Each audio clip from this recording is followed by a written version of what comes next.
Tribunal Judicial Primeira Instância aplica medida coação, prisão preventiva, para guia inicial, KHZ,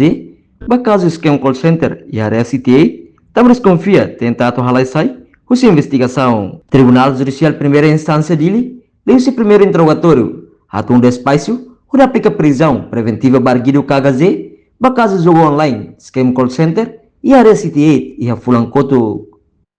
e a processo primeiro interrogatório. E terça-feira, Laurence Sanora seguida, Fulan agosto, Tineri Hunrua, Rua Sinem, Juiz Ana Paula Fonseca, Hatun Despacho Fong, onde altera a medida coação hat, deve antes aplica, barguiro ne, também antes ne, Tribunal aplica medida coação, termo identidade de residência, apresentação periódica, provisão ausência, no medida caução, barguiro roça dólar, americano de Hunrua, mas be também desconfia argido KHZ, tenta sair do território nacional, no Tribunal considera medida antes nela suficiente, onde garante a presença durante o processo de justiça, no Tribunal decide onde aplica medida coação, prisão preventiva, onde garante processo de investigação. Antes ne, Tribunal halou processo primeiro interrogatório, barguido grupo rede esquema call center, deve desconfia a halai sai, os território Timor-Leste.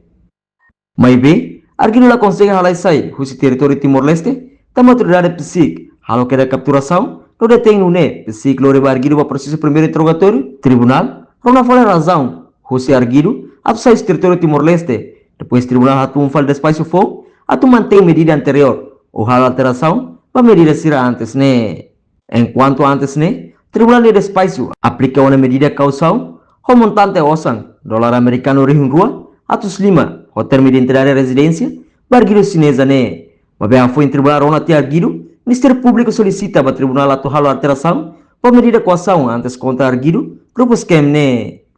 Mas bem, parte da defesa solicita para o Tribunal a mantém medida coação antes, se o Tribunal e entendimento selo, bela aumento o valor osan, causão para arguido, também tu regras medida termo de identidade de residência, ou ir arguido ida, a tu viagem que sai do território Timor-Leste, mas claro, Laurence Sanora Lima, la precisa de sua autorização para o Ministério Público. Entretanto, o processo primeiro interrogatório, né, presidência de juíza Ana Paula Fonseca, Ministério Público representa procurador João Marques, no arguido, retan assistência do advogado Napoleão. Reportagem da Marquita da Silva, Televisão Timor Post.